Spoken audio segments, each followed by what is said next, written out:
Friends, good morning.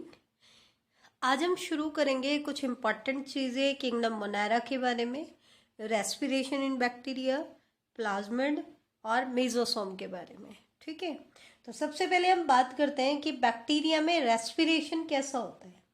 तो bacteria में आपको दोनों मोड देखने को मिलेंगे। एरोबिक रेस्पिरेशन भी होता है और एनारोबिक रेस्पिरेशन भी होता है। तो जैसा कि आपको पता है, एरोबिक में क्या होता है, रेस्पिरेशन होता है in presence of oxygen, oxygen की प्रेजेंस में होता है। और अनएरोबिक में रेस्पिरेशन होता है इन एब्सेंस ऑफ ऑक्सीजन। एक चीज ध्यान रखना, एरोबिक एनारोबिक में क्या डिफरेंस है। अगर एक ग्लूकोज मॉलिक्यूल का हम एरोबिक रेस्पिरेशन से ब्रेक डाउन करते हैं तो वो 36 या 38 एटीपी जनरेट करता है। मतलब उसके ब्रेकडाउन से इतनी एनर्जी प्रोड्यूस होती है कि सेल उसे 36 या 38 एटीपी बना लेती है। जबकि एनाएरोबिक रेस्पिरेशन से उसी एक ग्लूकोज के ब्रेकडाउन से सिर्फ 2 एटीपी की प्रोडक्शन होती है। दैट मीन्स ज्यादा इफेक्टिव कौन सा मोड है, एरोबिक मोड है। अब दोनों के अंदर दो दो मोड फर्दर प्रेजेंट होते हैं। एक तो होता है ऑब्लिगेट एरोब, एक होता है फैकल्टेटिव एनारोब। इसी तरीके से एनारोब में होता है obligate anaerobe and facultative aerobe. बेटा हम एनारोब के अंदर एरोब वर्ड लिख रहे हैं, एरोब के अंदर एनारोब वर्ड लिख रहे हैं, ये हमने गलती से नहीं लिखा है। एक्चुअल में जिस भी वर्ड के आगे ऑब्लिगेट वर्ड लग जाता है उसका मतलब होता है कंपल्सरी, कि दैट मीन्स वो ऑर्गेनिज्म सिर्फ उस मोड में सरवाइव कर सकता है, उसके बिना वो सरवाइव नहीं कर सकता। और अगर किसी वर्ड के आगे फैकल्टेटिव वर्ड लग जाता है तो उसका मतलब होता है कि ये मोड उसका ऑप्शनल मोड है। मतलब ऑप्शन में रखता है इसको। नॉर्मली तो दूसरा मोड फॉलो करता है, लेकिन वैसी कंडीशन नहीं मिलेंगी तो इस मोड की तरफ स्विच ओवर करता है। दैट मीन्स देखो, अब आपको क्लियर हो जाएगा। सबसे पहले हम बात कर रहे हैं ऑब्लिगेट एरोब। इसका मतलब ये जो बैक्टीरिया है दे आर कंप्लीटली एरोबिक। ये कंप्लीटली कैसे होता है, एरोबिक होते हैं। जैसे कि फॉर एग्जांपल बैसिलस सबटिलिस, ये जो बैक्टीरिया है ये ऑब्लिगेट एरोब होता है। इसी तरीके से माइकोबैक्टीरियम जो ट्यूबरकुलोसिस कॉज करता है, ये भी कैसे है, ऑब्लिगेट बैक्टीरिया है, ऑब्लिगेट एरोब है। इसका मतलब अगर इन बैक्टीरिया को ऑक्सीजन ना मिले तो इनकी डेथ हो जाएगी। ये ऑक्सीजन की एब्सेंस में सरवाइव नहीं कर सकते, ये सिर्फ कंप्लीटली एरोबिक मोड पे डिपेंड रहते हैं। ऐसे ही एक एग्जांपल आता है अजोटोबैक्टर। सारे एग्जाम्पल आपको याद करने क्योंकि ये कम से कम एग्जाम्पल हम लिखवा रहे हैं और ये वाले चैप्टर पे एग्जाम्पल बेस्ड से क्वेश्चन बनते हैं बेटा। सेकंड मोड आता है फैकल्टेटिव एनारोब। इसका मतलब फैकल्टेटिव वर्ड किसके आगे लगा, एनारोब के आगे। दैट मीन्स ये तो इसका ऑप्शनल मोड है। तो नॉर्मली तो ये कैसे होते हैं, एरोबिक होते हैं। नॉर्मली कैसे होते हैं, एरोबिक होते हैं। लेकिन अगर ऑक्सीजन ना मिले तो फिर किसकी तरह बिहेव करते हैं, एनारोब की तरह बिहेव करते हैं। मतलब ऑक्सीजन ना मिले तो भी ये सरवाइव कर जाते हैं। ठीक है, उस केस में ये एनारोबिक मोड को फॉलो करते हैं। जैसे कि क्लॉस्ट्रिडियम टेटेनाई जो टेटनस डिजीज कॉज करता है, ये फैकल्टेटिव एनारोब है। इसी तरीके से सूडोमोनास,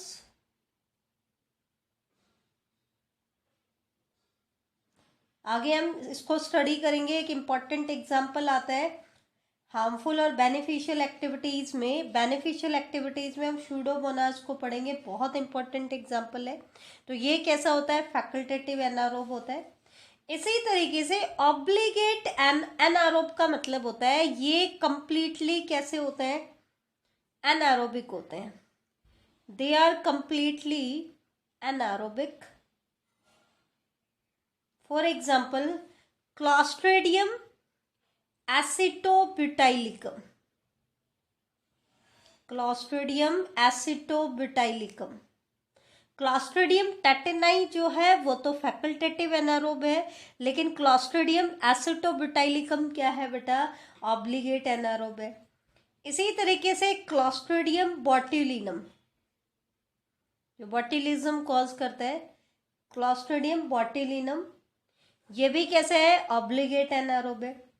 फैकल्टेटिव एरो मतलब एरोबिक मोड तो उसका ऑप्शनल है, दैट मीन्स वो नॉर्मली कैसे है,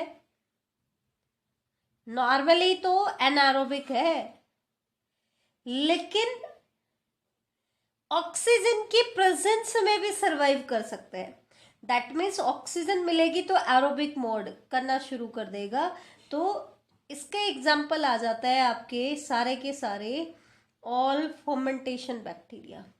जितने भी आप फर्मेंटेशन बैक्टीरिया पढ़ते हैं वो फैकल्टेटिव एरोब होते हैं, लेकिन ऑक्सीजन की प्रेजेंस में भी सरवाइव कर जाते हैं। ठीक है, लेकिन किसको छोड़कर, ये आप ध्यान रखना, एक्सेप्शन क्या है, एसिटोबैक्टर एसिटाई, ये सरवाइव नहीं करता है, एसिटोबैक्टर एसिटाई। ठीक है, तो ये तो था हमारा मेन कैटेगराइजेशन।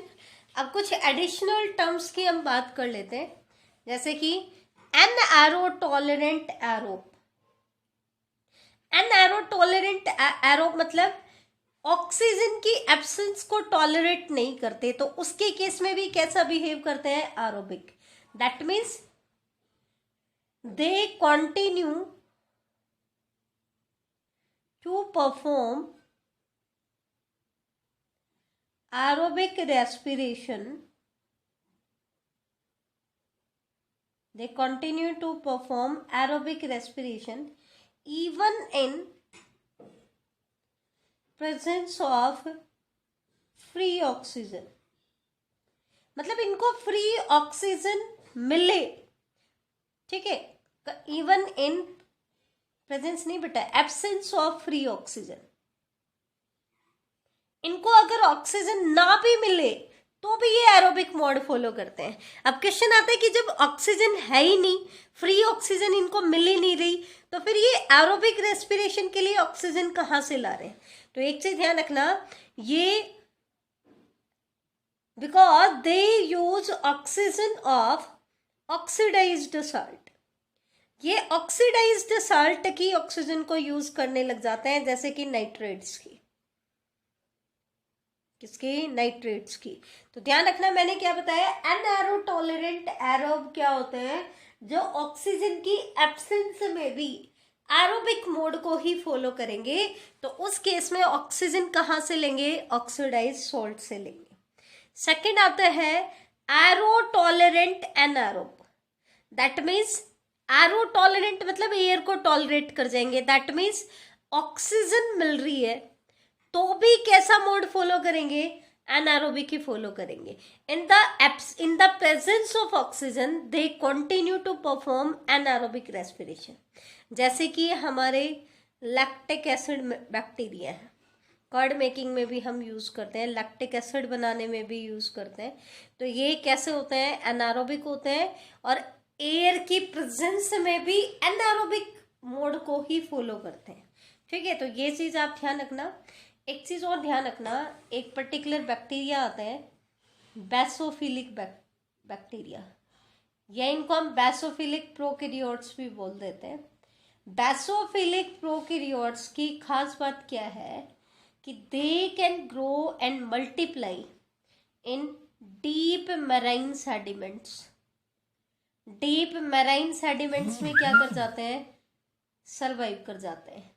जबकि डीप मैराइन सेडिमेंट्स में, क्योंकि पानी के बहुत नीचे हम चले गए हैं, तो प्रेशर बहुत ज़्यादा हो जाता है, even more than 380 atmospheric pressure होता है, लेकिन ये उस प्रेशर पे भी सरवाइव कर जाते हैं। ठीक है, and most basophile grow better at pH 8.5 और हायर। 8.5 या हायर pH पे भी सरवाइव कर जाते हैं, अल्कलाइन pH पे सरवाइव कर जाते हैं, इसलिए इनको हम क्या कहते हैं, बेसोफिलिक प्रोकैरियोट्स भी हम इनको कहेंगे।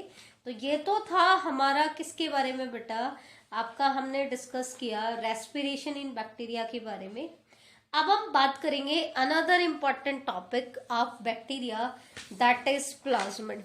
Very very important topic for NEET exams. ध्यान रखना, मैंने 5-6 टॉपिक इसके मोनेरा के इंपॉर्टेंट बताए। हर साल मोनेरा से क्वेश्चन आता है, ये से ध्यान रखना। तो प्लाज्मिड्स हैं क्या? मैंने पहले भी बताया था कि ये आपकी बैक्टीरियल सेल है, ये इसके अंदर क्रोमोसोमल डीएनए। तो बैक्टीरिया के अंदर क्रोमोसोमल डीएनए के बाहर जो सेल्फ रेप्लिकेटिंग, खुद का रेप्लिकेशन खुद ही कर लेते हैं, रेप्लिकेशन के लिए क्रोमोसोमल डीएनए के ऊपर डिपेंड नहीं करते, self replicating extra chromosomal segments of DNA जो होते हैं, extra chromosomal segments of DNA which lie freely in the cytoplasm, इनको हम क्या कहते हैं? प्लाज्मिड्स कहते हैं। एक्स्ट्रा क्रोमोसोमल है क्योंकि क्रोमोसोमल डीएनए का हिस्सा नहीं है, सेल्फ रेप्लिकेटिंग है, ठीक है, सर्कुलर डीएनए है आपके। तो ये चीज ध्यान रखना है, ऐसे डीएनए को हम क्या कहते हैं? प्लाज्मिड कहते हैं। और प्लाज्मिड की सबसे ज्यादा इंपॉर्टेंस कहाँ है ये मैं आपको बता दूं। जो आजकल एक नई ब्रांच हम यूज कर रहे हैं, जेनेटिक इंजीनियरिंग, और जेनेटिक इंजीनियरिंग में हम यूज करते हैं प्लांट और एनिमल्स को इम्प्रूव करने के लिए। जेनेटिकली इम्प्रूव्ड वेराइटीज जो हम बनाते हैं, उनको बनाने के लिए जो ब्रांच है साइंस की, उसको हम कहते हैं जेनेटिक इंजीनियरिंग। इसके लिए हम क्या करते हैं? किसी भी होस्ट में किसी भी स्पीसीज का डिजायर्ड डीएनए हम इंसर्ट कर देते हैं, ठीक है। किसी भी स्पीसीज का, स्पीसीज बैरियर को ये तोड़ते हैं। नॉर्मली तो with in the same species he mating होती है, लेकिन यहाँ पर हम ब्रीडिंग नहीं करा रहे। किसी भी स्पीसीज का कोई भी डिजायर्ड जीन उठा करके किसी भी स्पीसीज में हम इंसर्ट करा देते हैं, लेकिन इस जेनेटिक डीएनए फ्रेगमेंट को होस्ट में ट्रांसफर करने के लिए हमें एक कैरियर चाहिए, और उस कैरियर का नाम क्या है? वेक्टर। उस कैरियर को हम क्या कहते हैं? वेक्टर। तो ये जो प्लाज्मिड्स होते हैं, ये जेनेटिक इंजीनियरिंग में, या हम यूं कह दें rDNA technology, recombinant DNA technology में एक वेक्टर के तौर पर भी यूटिलाइज होते हैं। किसके तौर पर यूटिलाइज होते हैं? वेक्टर के तौर पर यूटिलाइज होते हैं, ठीक है। अब होता क्या है एक्चुअल में? वेक्टर भी क्या है? सेल्फ रेप्लिकेटिंग सर्कुलर डीएनए ही है। तो हमें क्या करना होता है? इस फॉरेन डीएनए को, जो डिजायर्ड जीन है, इसको इस वेक्टर में इंसर्ट करना होता है। कर दिया। उसके बाद ये वेक्टर क्या करेगा? होस्ट की बॉडी में एंटर करेगा। होस्ट की बॉडी में एंटर करने के बाद ये वेक्टर जो है अपनी मल्टीपल कॉपीज बनाएगा। क्या करेगा? Multiple copies. तो जब ये अपने डीएनए की मल्टीपल कॉपीज बनाएगा, तो साथ में किसकी मल्टीपल कॉपीज भी बन जाएंगी? डिजायर्ड जीन की। तो ये उसकी क्लोनिंग कराता है, दैट मीन्स उसकी मल्टीपल कॉपीज प्रोड्यूस कराता है। किसके अंदर? होस्ट के अंदर, ठीक है। इसी से रिलेटेड कुछ और टर्म है। क्रिप्टिक प्लाज्मिड क्या होता है? कई बार क्या होता है कि प्लाज्मिड जो है ना, इसके अंदर कोई भी यूजफुल ट्रेट के लिए ये कॉर्ड नहीं करता है। मोस्टली तो हम क्या कहते हैं? प्लाज्मिड किसी यूजफुल ट्रेट के लिए कॉर्ड करता है, लेकिन if plasmid don't confer any useful trait to the cell, तो उस केस में उस प्लाज्मिड को हम क्या बोलेंगे? Cryptic plasmid. दैट मीन्स वो बैक्टीरिया के लिए बेनिफिशियल नहीं है, क्योंकि वो उसको कोई बेनिफिट नहीं दे रहा, कोई यूजफुल ट्रेट के लिए वो कॉर्ड नहीं कर रहा। तो ऐसे प्लाज्मिड को कहा जाता है क्रिप्टिक प्लाज्मिड। अब आते हैं एपिसोम। एपिसोम क्या होते हैं? कई बार क्या होता है कि जो प्लाज्मिड होता है वो होस्ट के क्रोमोसोमल डीएनए के साथ एसोसिएट हो जाता है। अब एक्चुअल में मैंने क्या बताया था? क्रोमोसोमल डीएनए का तो क्या होता है, जब ये बैक्टीरियल सेल अपनी प्रोजेनी बनाता है तो अपने क्रोमोसोमल डीएनए को पहले रेप्लिकेट करेगा, जैसे कि हमारी बॉडी में आता है। फिर इसकी एक कॉपी एक डॉटर को दे देगा और एक कॉपी दूसरी डॉटर को। तो नॉर्मली तो प्लाज्मिड इनहेरिट नहीं होते, ठीक है, या फिर प्लाज्मिड कुछ मेथड है जिसमें प्लाज्मिड का एक थोड़ा सा पार्ट इनहेरिट हो जाता है।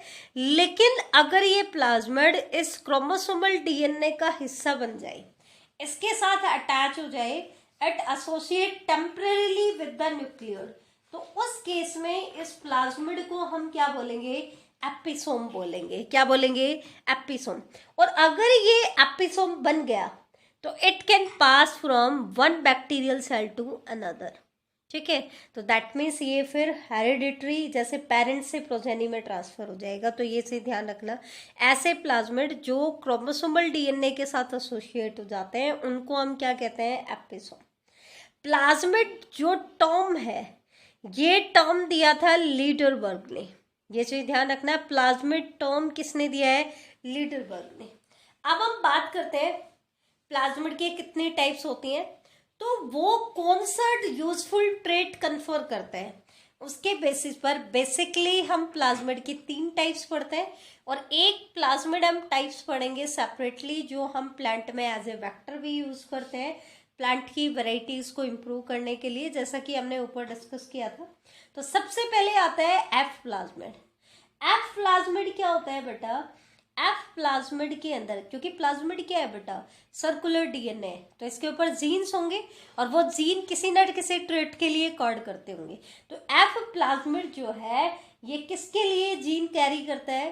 इट कैरी जीन फॉर, तो एफ प्लाज्मिड होता है they carry gene for fertility,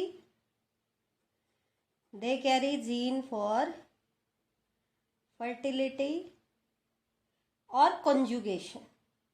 मैंने बताया था बैक्टीरिया में ट्रू सेक्सुअल रिप्रोडक्शन नहीं होता है, बल्कि some sort of genetic material का एक्सचेंज होता है। उसके 3 मेथड हम डिस्कस करेंगे, कंजुगेशन, ट्रांसफॉर्मेशन एंड ट्रांसडक्शन। तो कंजुगेशन के लिए जो जीन कैरी करता है वो प्लाज्मिड कौन सा है? F plasmid. अब जिस बैक्टीरिया में एफ प्लाज्मिड प्रेजेंट होता है उसको हम बोलेंगे एफ पॉजिटिव, या उसी को हम बोलेंगे डोनर प्लाज्मिड। तो डोनर प्लाज्मिड जो होता है वो मेल की तरह बिहेव करता है, जैसे मेल अपने मेल गैमेट को डोनेट करता है, तो वैसे ही यहाँ पर फर्टिलिटी ट्यूब बनाने का डोनर कौन है जो अपना जेनेटिक मटेरियल देगा? वो है एफ पॉजिटिव वाला बैक्टीरिया। इसी तरीके से जिसमें फर्टिलिटी फैक्टर नहीं है उसको हम बोलेंगे एफ नेगेटिव प्लाज्मिड। ठीक है, एफ नेगेटिव बोलते हैं उस बैक्टीरिया को, और ये वो किसकी तरह बिहेव करता है? फीमेल की तरह, या उसको हम रेसिपिएंट भी बोलते हैं। ठीक है, क्योंकि वो इसके जीन को रिसीव करेगा। जीन का ट्रांसफर कहाँ से कहाँ होगा? डीएनए का ट्रांसफर कहाँ से कहाँ होगा? डोनर से रिसिपिएंट की तरह। एफ पॉजिटिव अपना डीएनए डोनेट करता है किसको? रेसिपिएंट को। वो हम मेथड में आगे स्टडी करेंगे। तो एक तो हो गया एफ प्लाज्मिड। तो मैंने पहले भी डिस्कस किया था कि प्लाज्मिड कोई वाइटल फंक्शंस के लिए कोड नहीं करता है, लेकिन ये कुछ एसेसरी फंक्शंस प्रोवाइड करता है, यूजफुल ट्रेट के लिए कोड करता है जो बैक्टीरिया को बेनिफिट देते हैं, सेकेंडरी फंक्शंस के लिए कोड करता है। तो यहाँ पर वो फंक्शन कौन सा है कि फर्टिलिटी और कंजुगेशन के लिए जीन कैरी करता है। सिमिलरली जो आर प्लाज्मिड होता है, it carry gene for resistance to antibiotic.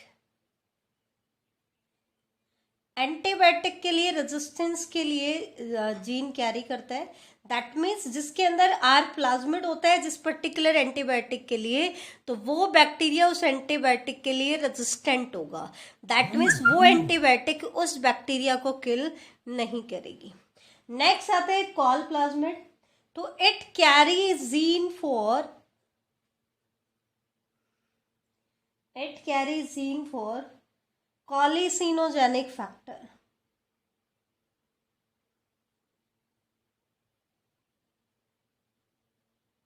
ठीक है, कॉलिसिनोजेनिक के लिए कॉड करता है जो आगे जाकर के कॉलिसिन, या इसी को हम बैक्टीरियोसिन टॉक्सिन भी कहते हैं, बैक्टीरियोसिन।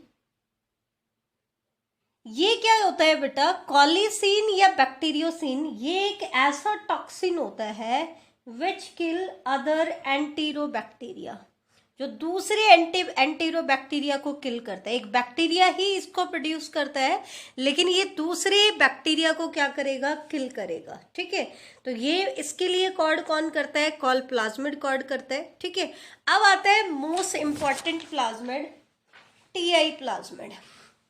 बेटा टीआई की फुल फॉर्म होती है tumour inducing plasmid. TI plasmid को हम नेचुरल जेनेटिक इंजीनियर भी बोलते हैं। एक्चुअल में हम टीआई प्लाज्मिड को नेचुरल जेनेटिक इंजीनियर बोलने की बजाय हम किसको बोलेंगे, जिस बैक्टीरिया के अंदर आपका टीआई प्लाज्मिड होता है। तो ये किस बैक्टीरिया के अंदर होता है बेटा, एग्रोबैक्टीरियम ट्यूमीफेशियन, बहुत इंपॉर्टेंट है, याद रखना, एग्रोबैक्टीरियम ट्यूमीफेशियन। ये एक बैक्टीरिया है, जैसे ये एक बैक्टीरियल सेल है, ये इसका क्रोमोसोमल डीएनए और ये इसके अंदर टीआई प्लाज्मिड है। तो ये टीआई प्लाज्मिड आपको किस में मिलेगा, इस एग्रोबैक्टीरियम ट्यूमीफेशियन बैक्टीरिया के अंदर मिलेगा। ठीक है, इसको हम ट्यूमर इंड्यूसिंग प्लाज्मिड क्यों कहते हैं, क्योंकि जब ये बैक्टीरिया होस्ट को इन्फेक्ट करता है, इसका होस्ट क्या है, डाइकॉट प्लांट होते हैं, इसका होस्ट क्या है, डाइकॉट प्लांट होते हैं। तो जब ये बैक्टीरिया होस्ट प्लांट को अटैक करता है तो होस्ट की बॉडी के अंदर जाकर के ये उसमें क्राउन गाल ट्यूमर डिजीज कॉज कराता है। बेटा क्राउन रीजन किसे कहते हैं, जहां पे रूट और शूट का जो जंक्शन होता है उसको हम कहते हैं क्राउन। तो ये उसके अंदर जाकर के ट्यूमर कॉज करता है और ट्यूमर बनने से कुछ सिक्रीशंस होती हैं जो इस बैक्टीरिया को चाहिए होती है, तो ये उसके अंदर ट्यूमर कॉज कराता है और फिर जब वो सिक्रीशन प्रोड्यूस होती है तो उसको ये बैक्टीरिया यूज करता है। ठीक है, तो नॉर्मली अगर इसके अंदर बैक्टीरिया के अंदर हम कोई चेंज ना करें तो जब ये बैक्टीरिया इस होस्ट को इन्फेक्ट करता है तो पूरा का पूरा बैक्टीरिया उसकी बॉडी में नहीं जाता है। एक्चुअल में क्या होता है, इसको मैं हाईलाइट कराती हूँ टीआई प्लाज्मिड को। तो ये इसका टीआई प्लाज्मिड है और इस टीआई प्लाज्मिड में एक स्पेसिफिक सेगमेंट ऑफ डीएनए होता है जिसको हम टी डीएनए कहते हैं। T DNA means transfer DNA. जब ये बैक्टीरिया इस होस्ट को इन्फेक्ट करता है तो क्योंकि प्लाज्मिड पूरा तो ट्रांसफर हो नहीं सकता, तो प्लाज्मिड का सिर्फ ये पार्ट किस में ट्रांसफर होता है, होस्ट में। मतलब कौन सा पार्ट, ट्रांसफर डीएनए का। और ट्रांसफर डीएनए के अंदर वो जीन है जो ट्यूमर कॉज कराता है। तो नॉर्मली तो जब ये बैक्टीरिया इसको होस्ट को इन्फेक्ट करेगा तो इसका टी डीएनए होस्ट में चला जाएगा। तो टी डीएनए की वजह से उस होस्ट के अंदर क्राउन गाल ट्यूमर डिजीज हो जाता है। ठीक है, अब क्वेश्चन आता है कि जेनेटिक इंजीनियरिंग के लिए इसको हम कैसे यूज करें। नेचुरल जेनेटिक इंजीनियर क्यों कहते हैं, क्योंकि इस बैक्टीरिया की नेचुरल टेंडेंसी है कि ये होस्ट को इन्फेक्ट करेगा और अपना टी डीएनए ट्रांसफर करेगा। अब इंजीनियर क्यों बोला, हमने क्या कर दिया, इसके टीआई प्लाज्मिड के अंदर, ये मैंने टीआई प्लाज्मिड उसका हाईलाइट करके दिखाया था, इस टीआई प्लाज्मिड में मॉडिफिकेशन कर दी। मॉडिफिकेशन क्या कर दी, अब क्यों, क्योंकि हम इसको अपने बेनिफिट के लिए यूज कराना चाहते हैं। तो हम प्लांट में ट्यूमर तो कॉज नहीं करेंगे, क्योंकि बैक्टीरिया के लिए तो ट्यूमर बेनिफिशियल है, लेकिन हमें तो प्लांट के प्रोडक्ट चाहिए। और अगर प्लांट में ट्यूमर होगा तो उसकी प्रोडक्टिविटी क्या होगी, इफेक्ट होगी, उसकी क्वालिटी क्या होगी, इफेक्ट होगी। तो हमें ट्यूमर कॉज नहीं कराना। तो हम क्या करेंगे, इसके टीआई प्लाज्मिड में जेनेटिक इंजीनियरिंग करेंगे, मतलब जीन मॉडिफिकेशन करेंगे। कैसे, इसके टी डीएनए वाले सेगमेंट को हम रिमूव कर देंगे, कर दिया रिमूव। अब इस टी डीएनए की जगह पे हम इसके अंदर डिजायर्ड डीएनए सेगमेंट को इंसर्ट कराएंगे। किसको इंसर्ट करेंगे, डिजायर्ड डीएनए सेगमेंट। कोई भी डिजायर्ड डीएनए सेगमेंट जिसको हम उस प्लांट में इंसर्ट करना चाहते हैं, जिसको हम इन्फेक्ट कराएंगे इस एग्रोबैक्टीरियम से। तो जब इसके टी डीएनए में हमने वो डिजायर्ड डीएनए सेगमेंट इंसर्ट कर दिया तो इस टीआई प्लाज्मिड को हम बोलेंगे रिकॉम्बिनेंट डीएनए। रिकॉम्बिनेंट डीएनए क्यों कह रहे हैं, दो डिफरेंट सोर्स के डीएनए को हमने यहाँ पर कंबाइन करा है, तो एक नया कॉम्बिनेशन बना है। ठीक है, अब इस इंजीनियर्ड आरडीएनए को हम किस में रखेंगे, आपका बैक्टीरियल सेल है उसमें डाल देंगे, लेकिन ये इसको हम बोलेंगे इंजीनियर्ड एग्रोबैक्टीरियम। क्यों बोलेंगे, क्योंकि इसके पास नॉर्मल टीआई प्लाज्मिड नहीं है। अब हमने क्या कर दिया, उसके टी डीएनए को हटा दिया। अब टी डीएनए हट गया तो इस बैक्टीरिया की तो नेचुरल टेंडेंसी है कि ये डाइकोट प्लांट को इन्फेक्ट करेगा, लेकिन ट्यूमर कॉजिंग जीन को तो हमने रिमूव कर दिया, तो ट्यूमर तो कॉज नहीं करेगा, बदले में एक और बेनिफिट देगा। एक तो ट्यूमर कॉज नहीं कर रहा, ऊपर से हमने टी डीएनए को हटा करके डिजायर्ड डीएनए सेगमेंट डाल दिया। तो क्योंकि इन्फेक्शन के दौरान ये टी डीएनए वाली जगह को ही ट्रांसफर करता था, तो अब किसको ट्रांसफर करेगा? डिजायर्ड डीएनए सेगमेंट को। तो हमारे डिजायर्ड जीन को किस में ट्रांसफर कर देगा? होस्ट में। जैसे कि मान लो हमारे पास कोई लेग्यूमिनस क्रॉप है, ठीक है। अब मोस्टली जैसे मेज की बात करें तो मेज की जो क्रॉप होती है वो लाइसिन और ट्रिप्टोफान में जर्नली डेफिशिएंट होती है। मान लो कि वो 2 अमीनो एसिड में डेफिशिएंट है, लाइसिन एंड ट्रिप्टोफान, ठीक है। लेकिन हम चाहते हैं कि वो सारे अमीनो एसिड में रिच हो जाए, तो हमें क्या चाहिए? जो जीन इन अमीनो एसिड के लिए कोड करते हैं हम वो आइडेंटिफाई करेंगे किसी भी प्लांट। मेज में तो है नहीं, मेज में होता तो हमें मॉडिफिकेशन करने की जरूरत ही नहीं होती, हम उसी प्लांट को यूज कर लेते। तो किसी भी स्पीसीज के अंदर एक ऐसा जीन है जो लाइसिन और ट्रिप्टोफान के लिए कोड करता है, तो हमने उसको आइडेंटिफाई किया, आइसोलेट किया और फिर उसको किस में इंसर्ट कर दिया? टीआई प्लाज्मिड में। कैसे? टीआई प्लाज्मिड का टी डीएनए वाला पोर्शन हटा दो और उसकी जगह पे लाइसिन और ट्रिप्टोफान के लिए जो जीन कोड करता है उसको डाल दो। फिर इस आरडीएनए को बैक्टीरिया में डाला, बैक्टीरिया को अलाउ किया कि वो हमारे मेज क्रॉप को इन्फेक्ट करे, तो वो क्या करेगा? लाइसिन और ट्रिप्टोफान के लिए जो जीन कोड करता है उसको मेज क्रॉप में ट्रांसफर कर देगा। तो अब हमारे पास एक ऐसी मेज क्रॉप हमें मिल जाएगी जो लाइसिन और ट्रिप्टोफान को भी प्रोड्यूस करेगी। तो उसकी क्वालिटी को हमने क्या कर दिया? एनहांस कर दिया। तो ये थी टीआई प्लाज्मिड की यूजफुलनेस, बहुत इंपॉर्टेंट है, इसको आपको ध्यान से करना है। एक और last topic, mesosome. Very very important topic है, ये भी बहुत इंपॉर्टेंट टॉपिक है। मैंने पहले भी बताया था, cell wall, pili fimbriae, mesosome, plasmid, harmful and beneficial effect of bacteria, cyanobacteria, ये कुछ इंपॉर्टेंट टॉपिक्स हैं जो एग्जाम्स में पूछे जाते हैं। तो सबसे पहली चीज तो मेसोसोम किस में प्रेजेंट होता है? तो ये ग्राम पॉजिटिव बैक्टीरिया में ज्यादा प्रोमिनेंट होता है, ठीक है। ये हम कह देते हैं कि ग्राम पॉजिटिव बैक्टीरिया में प्रेजेंट होता है, ठीक है। मेसोसोम को सबसे पहले डिस्कवर किया था एफ जेम्स साइंटिस्ट ने। अब मेसोसोम होते तो है ग्राम पॉजिटिव बैक्टीरिया में, लेकिन है क्या? मेसोसोम एक्चुअल में क्या है? जैसे कि ये इसकी वॉल लेयर है और ये इसके प्लाज्मा मेम्ब्रेन है, तो इसकी जो प्लाज्मा मेम्ब्रेन है वही इनफोल्डिंग शो करती है। क्या शो करती है? इनफोल्डिंग, और एक ऐसे स्ट्रक्चर बना लेती है। तो ये प्लाज्मा मेम्ब्रेन की ही इनफोल्डिंग से ये जो स्ट्रक्चर बनी है ना, इसको हम क्या कहते हैं? मेसोसोम।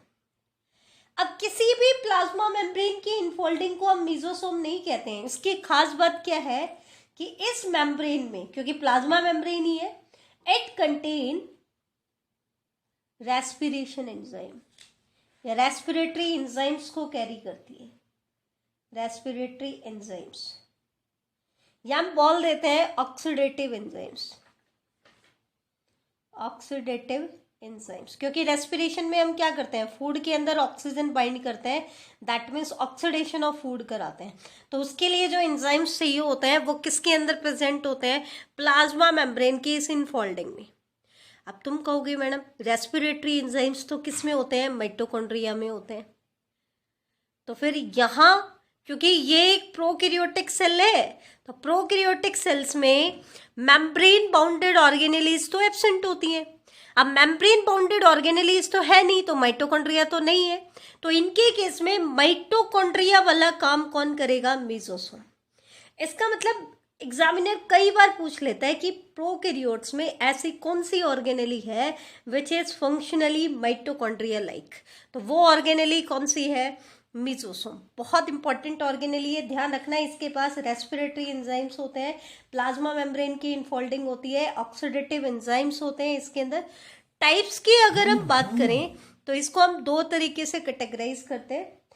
एक तो पोजीशन के बेस पर कि पेरिफेरल या सेंट्रल। पेरिफेरल मेसोसोम हम किसे कह रहे हैं?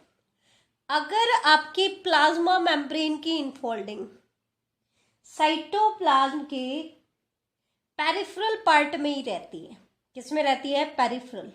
ठीक है, ये आपका न्यूक्लियोइड है, तो न्यूक्लियोइड से बहुत दूर है, पेरिफेरल पार्ट में ही, मतलब सेल मेम्ब्रेन के आसपास ही लोकेटेड है। ठीक है, तो उसको तो हम क्या बोलेंगे? Peripheral mesosome. अब क्योंकि इसके पास रेस्पिरेटरी एंजाइम्स हैं, क्योंकि ये सेल मेम्ब्रेन के पास ही है, तो मेनली इसका फंक्शन क्या होता है? Cell respiration. या फिर सेल मेम्ब्रेन के पास है, सेल मेम्ब्रेन के बाहर है सेल वॉल, तो ये सेल वॉल की सिक्रीशन में भी हेल्प करती है, सेल वॉल सिक्रीशन।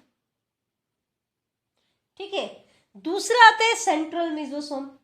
सेंट्रल नाम से ही पता है कि ये सेल के सेंट्रल रीजन में प्रेजेंट होगा और ज्यादातर न्यूक्लियोइड से कनेक्टेड होता है। किससे कनेक्टेड होता है? न्यूक्लियोइड। ये न्यूक्लियोइड होता है, तो ये इससे क्या है? कनेक्टेड है। अब न्यूक्लियोइड से कनेक्टेड हो रहा है, तो न्यूक्लियोइड के पास क्या है? डीएनए है हमारा, तो ये किस में हेल्प करता है? एक तो डीएनए रेप्लिकेशन में हेल्प करता है। कैसे? डीएनए जब न्यूक्लियोइड इनका डिवाइड होना होता है, तो वो कैसे डिवाइड होता है? पहले मेसोसोम अपने आप को मल्टीप्लाई करता है 1 से 2, वो हम आगे पढ़ेंगे। तो फिर उसके बाद न्यूक्लियर डिवीजन होता है। तो एक तो ये डीएनए की रेप्लिकेशन में हेल्प करता है, और डीएनए रेप्लिकेशन हो रहा है तो बाद में सेल को डिवाइड होने में भी हेल्प करेगा, तो सेल डिवीजन में भी हेल्प करेगा। तो ध्यान रखना, अगर मेसोसोम सिर्फ पेरिफेरल पार्ट में ही है, न्यूक्लियोइड तक नहीं पहुंचा है, तो उसका फंक्शन होता है सेल रेस्पिरेशन करना, क्योंकि नाम से ही पता है कि सेल मेम्ब्रेन के पास ही है, तो मेनली सेल रेस्पिरेशन करेगा या सेल वॉल सिक्रीशन करेगा। और अगर ये सेंट्रल पार्ट तक चला जाए, न्यूक्लियोइड को टच कर जाए, तो किस में हेल्प करेगा? डीएनए रेप्लिकेशन में और सेल डिवीजन में। ठीक है, अब एक और तरीके से हम इसको कैटेगराइज करते हैं, सेप्टल मेसोसोम एंड लेटरल। किसके बेसिस पर? फंक्शन के बेसिस पर। ठीक है, अगर आपका मेसोसोम सेप्टल फॉर्मेशन में इन्वॉल्व हो रहा है, ठीक है, सेप्टल मतलब सेप्टा बना रहा है सेल के, यहां देखोगे तो यहां पर जो मेसोसोम है वो न्यूक्लियोइड को टच कर रहा है। न्यूक्लियोइड को टच कर रहा है तो सेल के साइटोप्लाज्म को भी क्या कर रहा है? डिवाइड कर रहा है, तो ये सेप्टा की फॉर्मेशन कर रहा है। तो इस केस में सेप्टल मेसोसोम का फंक्शन क्या होता है? कि ये डीएनए रेप्लिकेशन में हेल्प करता है। ठीक है, एंड इट ऑल्सो, क्योंकि सेप्टा बना रहा है, तो it also help in rapid cell elongation, also help in rapid cell elongation। ठीक है, तो एक तो डीएनए रेप्लिकेशन में हेल्प करता है, एक सेल एलोंगेशन में हेल्प करता है। जबकि लेटरल की अगर हम बात करें तो ये कभी भी न्यूक्लियोइड को अटैच नहीं करता है, डोंट अटैच विथ न्यूक्लियोइड। अब न्यूक्लियोइड से अटैच नहीं हो रहा, तो ना तो सेल डिवीजन में हेल्प कर सकता है, ना सेप्टा फॉर्मेशन में हेल्प कर सकता है, ना ही डीएनए रेप्लिकेशन में हेल्प कर सकता है। तो ये क्या करेगा? It store respiratory enzymes. ये रेस्पिरेटरी एंजाइम्स को स्टोर करेगा। तो ये हमारा आज का टॉपिक था बेटा, अच्छे से इसको रिवाइज करना, क्योंकि आज मैंने सारी बहुत इम्पॉर्टेंट चीज़ें आपसे डिस्कस की हैं। तो प्लीज़ इस वीडियो को एटलीस्ट आप 2 टाइम्स ऑब्जर्व करना। इसके जस्ट बाद आपका यूटी है, ऑब्जेक्टिव टेस्ट भी होना है, तो प्लीज़ आप इस चैप्टर को अच्छे से करो। और नीट एग्जाम्स के लिए चैप्टर बहुत इम्पॉर्टेंट है। थैंक यू बेटा।